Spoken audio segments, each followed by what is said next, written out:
ಕ್ಯೂಟಾಗಿರೋ bracelet ಹೇಗೆ ಮಾಡೋದು ಅಂತ ತೋರಿಸ್ತಾ ಇದ್ದೀನಿ. ನಾನಿಲ್ಲಿ ಟ್ಯಾಬ್ಲೆಟ್ ರ್ಯಾಪರಿಗೆ 2ರಿಂದ 3 ಕೋಟು ನೇಲ್ ಪಾಲಿಷ್ನ ಅಪ್ಲೈ ಮಾಡಿದ್ದೀನಿ.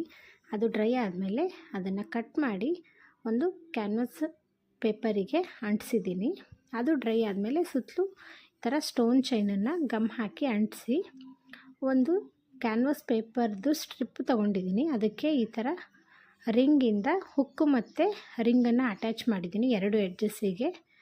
ನೆಕ್ಸ್ಟು ಪೇಪರಿಗೆ ಇವು ಸ್ಟೋನ್ಸ್ ರೆಡಿ ಮಾಡ್ಕೊಂಡಿದ್ವಲ್ಲ ಅವನ್ನ 5 ನಾನಿಲ್ಲಿ ಅಟ್ಯಾಚ್ ಮಾಡಿದ್ದೀನಿ.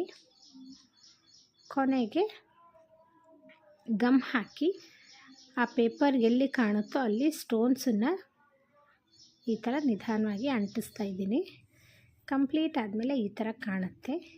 ಈ ವಿಡಿಯೋ ನಿಮಗೆ ಲೈಕ್ ಆದರೆ ಒಂದು ರೆಡ್ ಹಾರ್ಟ್ನ ಕಮೆಂಟ್ ಮಾಡಿ.